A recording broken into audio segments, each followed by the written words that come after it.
Welcome back to the Hot Seat, Cardinal and Cream's podcast. I'm Taryn Lengacher. And I'm Sarah Grace Patrick. So Savannah Guthrie's mom has been missing since January 31st. And this case has been very public. They've been kind of putting a lot of information out there. I know Savannah Guthrie's been calling on people to kind of come forward with any information that they might have. And it's kind of brought some internet sleuths out of the woodwork. Mm-hmm. It's been since January 31st, you said. Yeah, and she even had, a video recently? Just she was crying on camera, and then she was crying on camera with her siblings. So, really desperate, it sounds like. And it does seem to have brought out all the internet sleuths. Everyone's, really curious about it. It's taken the media by a storm. And so I think it raises kind of the question of... why are there internet sleuths? Why is that happening? Why does that happen in the age of the internet? What draws people to do that? And I think that also kind of brings up the question of what about true crime? Does true crime play a role in all these internet sleuths coming out and people thinking that they can be internet sleuths, that they know how to take care of crime or to solve different situations? Yeah, I've never watched true crime myself, but I know that it's been very popular, especially recently. And kind of there's this movement of, kind of like you said, feeling like you could solve the case yourself. And I don't know, I guess that's maybe where all of these internet sleuths come from, and kind of this desire to kind of be a part of that, justice and that solving of the case. There's a little bit of mystery. There's a sense of justice. Yeah. So what do you think draws people to true crime itself? You have a lot of thoughts about this. I have some thoughts about this. Like I said, I've never watched true crime, but I do like detective shows, and especially things like Sherlock. I know I know you like Sherlock too, but kind of the element of mystery.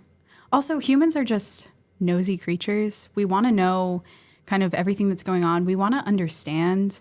And I think a lot of true crime gets into kind of understanding the motivations behind the crime, which I think we're just built to want to understand our fellow humans. So I don't know that that's necessarily a negative thing. Just, I don't know. I think maybe that's what kind of draws people toward it, is just, the mystery and the need to understand what's going on.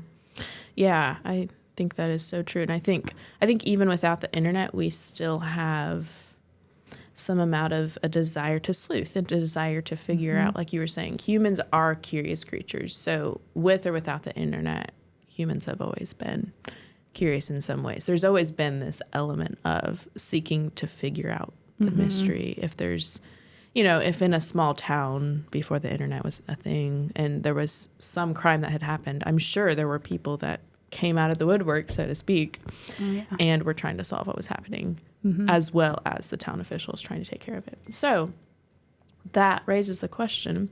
Sorry for my noise. You're good. That raises the question of, okay, what is true crime itself? And if this seems to be drawing out internet sleuths, not just your typical sleuth when the internet wasn't a thing, is true crime a good thing? Sarah Grace, what are your thoughts about this? I know you have a strong take here.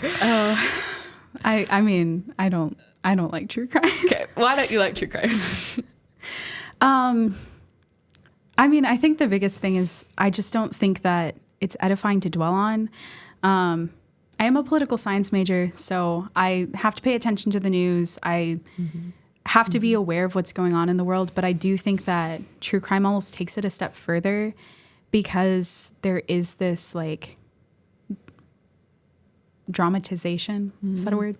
There's this dramatization of real events. And like I said, of kind of diving into the mind of a criminal for the purpose of entertainment, not necessarily for the purpose of news, or to understand what's going on in the world.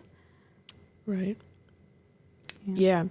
So it feels like entertainment. in some ways. And it seems to be gaining off of someone's loss and or there's real legal consequences that are at stake, and there's real action and hurt that's happened in a, like, that's what happens in any crime situation. So it feels like, okay, we're taking advantage of people in a way. And so morally, even, you would say, it just doesn't feel right ethically. Yeah.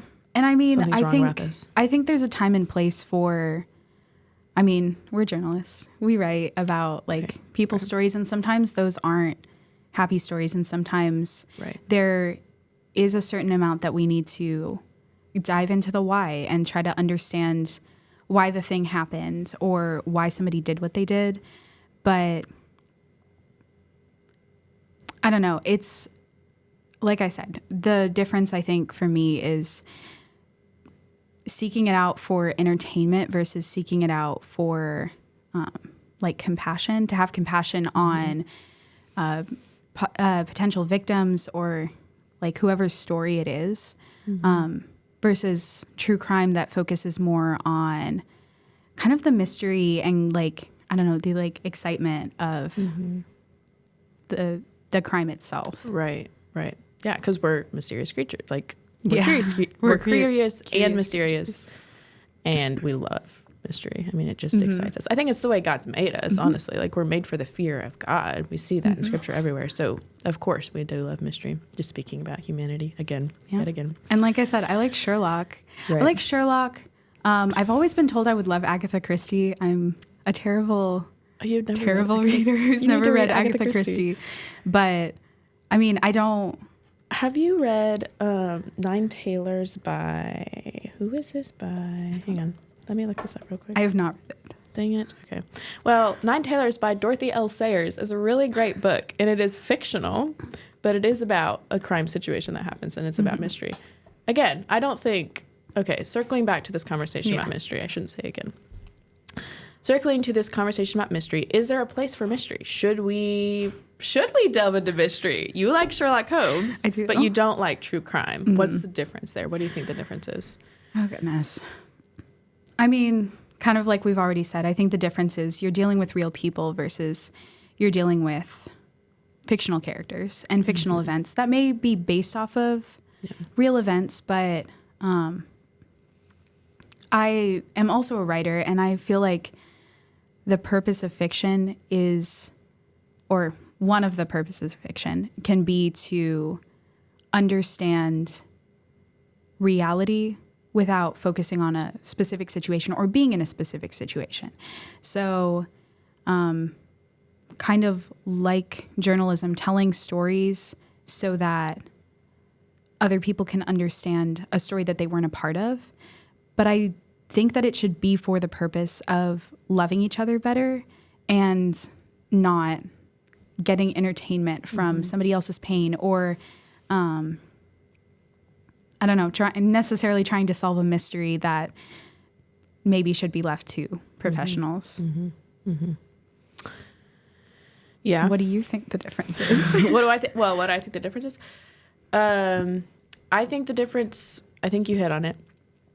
I think that fictional is dealing with something in us that does love mystery, and it's dealing with the world as it is. One of our professors here loves to talk about how our world is both, we're made in the image of God, but there's sin everywhere. And so when any story we're telling doesn't deal with both, it's ugly. But like if something leans too heavily into how ugly a situation is and it doesn't have any redemptive qualities, it's just like, it's rated R and it's trash.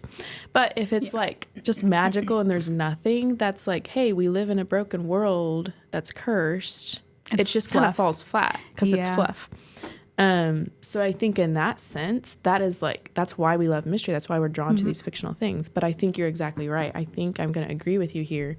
True crime seems like it's taking advantage of someone else's story and taking entertainment out of it. And it opens a can of worms that, quite frankly, shouldn't be open. Because now we have internet sleuths who, of course, people are going to be curious. Of course, people are going to want to try to take control of something that really the law enforcement should be, taking care of, and then you're going to have false information, and then someone could be falsely accused.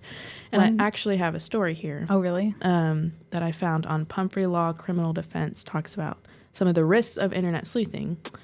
And they brought up in 2017, Charlottesville Unite the Right March, where people on social media falsely identified someone thought to be involved in the march. The innocent person accused had people across the internet demanding he get fired from his job. He was accused of being racist and even went as far as posting his address on the internet.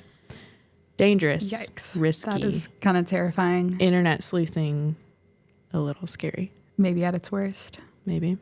The one thing I might say in defense of, I don't know about true crime, but definitely in the defense of like internet sleuths, I do also think that we have this really strong sense of justice that is really deeply embedded in who we are as humans. And I think that there are people that might take the internet sleuth route or might try to solve cases like this on their own for the purpose of the justice or like with the motivation of justice. And I don't know that that's necessarily a bad thing, but kind of like what you just read could maybe have some unforeseen consequences when you get it wrong because they're not professionals. Right. But I guess that also does beg the question of, even if someone's a professional, they get it wrong sometimes. So whose hand is justice in? I think we know that it is law enforcement's responsibility, but what responsibility do citizens have to, if they know about a crime that's happened and look for this sort of thing is on the radar of everyone's mind or people in the area's mind, then I think people do have a responsibility. But yeah, putting someone's address on the internet, that seems to have gone too far. Well, and also, does it make people more paranoid? Like both the internet sleuths and people who might be like falsely accused. But if you're constantly filling your mind with true crime and you're constantly seeking out the next case to kind of be a part of or try to figure out for yourself, like, are you looking for the worst in the world and kind of almost expecting something bad to happen? Kind of a pessimistic, cynical outlook. Perchance, I could see that. Okay, question for you as a poli-science major. Do you ever feel like you get cynical or burnt out with some of the legal things or legal or political sphere? Because it sounds like you're speaking from experience where true crime could cause this in someone's heart and mind and soul. What's your experience with that? Oh, goodness. Yeah, I definitely am speaking from experience. I feel like I have to take breaks. The ends of semesters and, holiday breaks are really nice because I feel like I kind of get a little bit of a reprieve from things. But not all of the news is bad all the time. Sometimes they're just reporting on things. But last semester I did a really big paper on terrorism, put simply. And by the end of the semester, I was like, this is too much. And I need to take my mind off of this. I need to stop thinking about it. And I would have to get up and go for walks a lot just to kind of put my mind on other things. Just because I know that evil is out there. And I think we all know that the world is broken and evil is out there. But when there's such a high concentration of evil that you're taking in all at once or reading about, it can kind of be hard to remember that there is also good. And in a lot of the stuff that I was reading, there wasn't a ton of justice. So it never felt like there was any sort of completion to those stories either. And I know that there's some true crime that revolves around cold cases or if you're internet sleuthing and the case doesn't get solved or it ends poorly, that could also be a negative effect and could kind of bring it back around. Yeah. This brings up the question as well, thinking of all the questions, of lament and how you respond to that much weight in the world. Because I'm also speaking from experience here. I have spent like semesters or long seasons of my life staring at some real injustice in this world. You and I are both in Life 139, and we both care deeply about life and the right to life in our country. So yeah, I mean, I've stared at some of the horrors of what abortion actually is, and some of the conversations around, IVF. Not to go into all that conversation, but huge can of worms right there. Huge can of worms. But I understand that heaviness. What does lament look like? Do you have you experienced lament? Yeah. Oh, I spent a good portion of last year reading Ecclesiastes over and over and over again. And I don't know, it's not necessarily a book of lament, but I don't know, Ecclesiastes especially is where I go when I feel the weight of the world. Just because there's a lot of, I know everybody talks about Ecclesiastes as like really depressing, but it's really not. It's not. It's really not. And there is a lot of back and forth, like everything is vanity, things pass, there's a season for everything. There's a lot of that in Ecclesiastes, and that's actually when you're in a dark place, to me, that's really comforting. Because it's a reminder that this too is just a season. Yeah.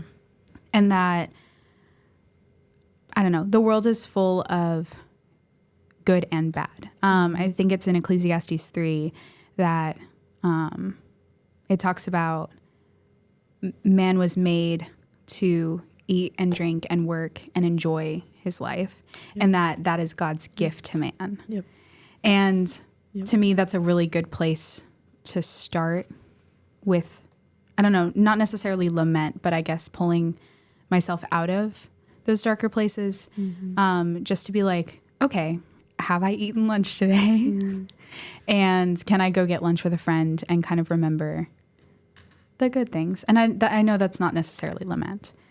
But sure. That is a way to like. It touches on it. Yeah. What about you? I mean, I think Ecclesiastes absolutely speaks to lament.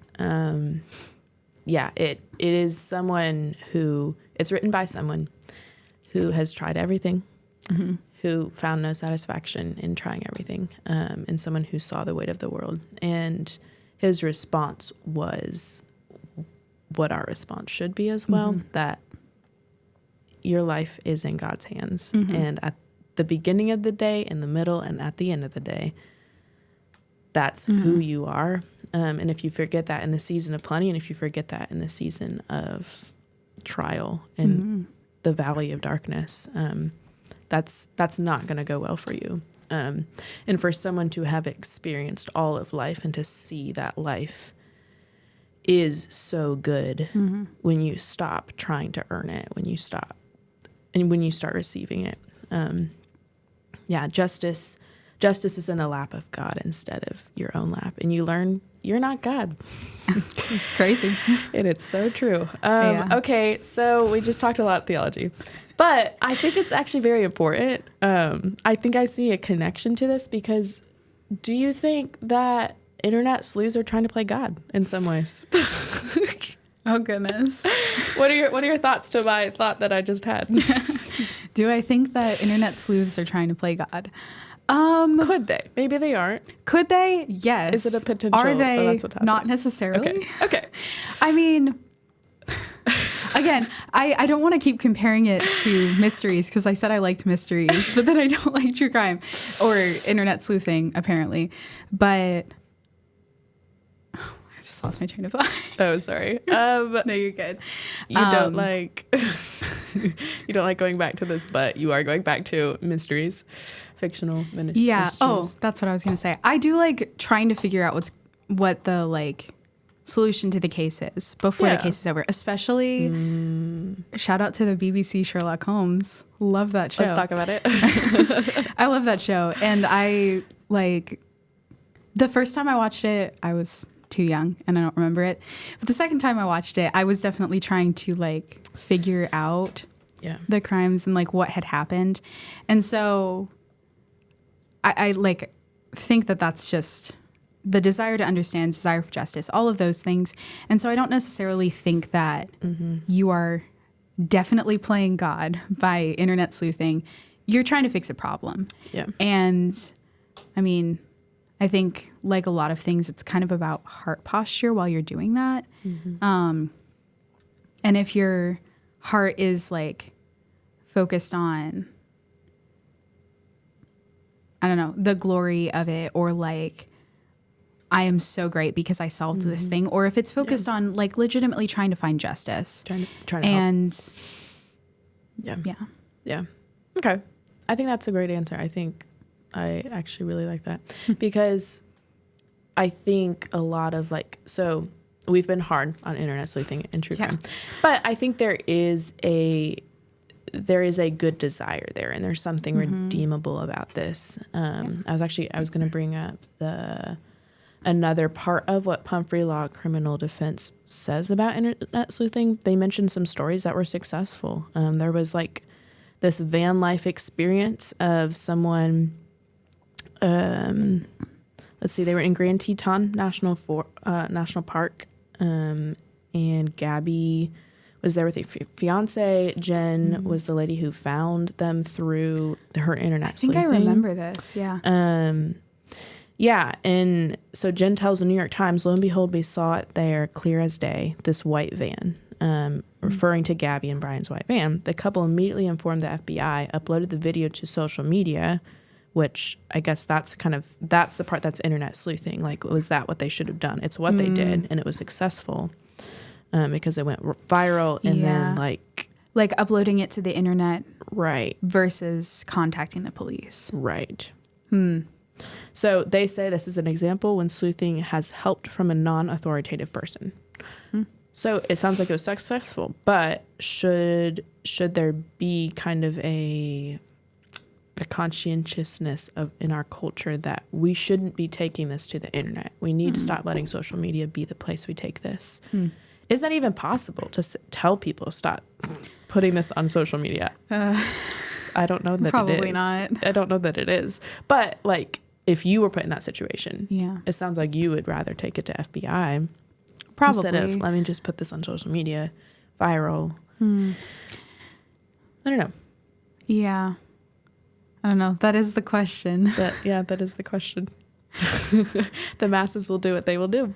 And I mean, we don't know how a case like that would have turned out had it not been for the internet sleuths. And also, I think we can both agree that God probably engineered that for a good outcome. Ordained it, Yeah. So there's something redeemable about this, even though we've got a hard take on it. We don't like it. Okay. That's good. So we've talked about true crime. We've talked about internet sleuths. We've talked about Sherlock Holmes. Yeah, I want to hear more about BBC's version of Sherlock Holmes. But we touched briefly on what is journalism. What is journalism? Because you spoke about it as something where you want to grow compassion in hearing other people's stories. Is that your approach to journalism? I hope that is. That's how I try to do it. I think that a lot of news and media today is very negative and kind of more like gossip and kind of for entertainment. But I mean, it was started as a way to spread awareness, to spread information, and also like to understand that there are human beings outside of ourselves. Yeah. I don't know. I think that is maybe something that a lot of journalism has lost. Could be wrong. I like your take. I like the take. I think I have a lot of hot takes today. Grow. I love it. I think we could all grow in being compassionate in the field of journalism. I mean, I know that's why I've come to it as well. I want to be able to tell stories that need to be told that aren't being told. specifically have the heart in something we talked about earlier, in the world of women's health. Yeah. I mean, when you approach writing a story about, I don't know, something that's a heavier topic, or maybe something that didn't have a good outcome, something that had a real victim. Yeah. How do you approach that? Oh, okay. I've written about someone's story here. It's not been publicized, but this woman was a Christian, but it would have been so much harder if I don't know how I would handle a situation in my writing that wasn't, I see where the redemption has happened. But I think you still approach it with compassion, and this is their story, and I'm going to say what is true. And I'm not here to expose them. I'm here to say what happened and why the world needs to hear. That doesn't mean you expose everything. I think you expose what needs told. And I think there's also the okay, there's legality, what can be told to the world, and what part of this story doesn't actually need told, I think that's part of it. Part of it is being discerning. Part of it is even in the room with the person, you care about their story, and if they don't want you to share something, then you're not going to share it. So, but yeah, I think that is why I'm in journalism, honestly. Yeah. I want to be able to write stories that haven't been told, that need told. But I'm also here for all the fun conversations, like Sherlock Holmes, BBC. Oh, yeah. Why do you like the BBC Sherlock Holmes? We'll finish on that note. Okay. Why do I like the BBC Sherlock Holmes? I mean, I like it because it's a good story. Yep. It's really well done, great characters, great plot. The mysteries are intense, very engaging, very interesting, lots of moving parts. It's just a good story. And there's an element of suspense, and I need to use a different word other than mystery. but it is mystery. But it is mystery. Yeah. I don't love horror movies, but kind of, I think I understand that on the edge of your seat kind of feeling of wait, what's going to happen? Who did it? Who done it? Yeah. Do you watch Columbo? Columbo, no. I watch that with my grandparents and my parents. We record them all the time. Yeah, it's it's kind of the flip. It's exactly what happened, and you're watching Columbo figure it out because interesting. You watch the bad guy do the thing. You get into their head kind of in a way. So maybe that's a little bit more similar to true crime. Oh, maybe. Could be, but it's fictional. You should watch it sometime. There you go. You have 2 recommendations from me, and I have your BBC recommendation. One more recommendation: Jeremy Brett's version of Sherlock Holmes. I grew up on it. My dad loves it. So I don't know. Maybe we should watch it together sometime. But he has a violin. Jeremy Brett, Sherlock and Holmes. I just love the violin. Oh, the violin is iconic. It's so iconic. So, I just love interesting. it. But so these are older. Yes, they're older. They're a little old-timey, which is it feels like you're actually in the Sherlock Holmes world. Yeah, the BBC Sherlock is modern. It's contemporary. Yes. Yeah. It's not as accurate. We could talk about accuracy to books if we wanted to, but I think we're out. That might be another podcast. We'll have to do another podcast on that because we do need to debate this sometime. Yeah. I need to hear all your thoughts, or maybe we debate Pride and Prejudice. Maybe. Okay. Maybe sometime. Alrighty. Well, thanks for listening to the show today. It was our joy to have a conversation. Yeah. Thank you. Yeah.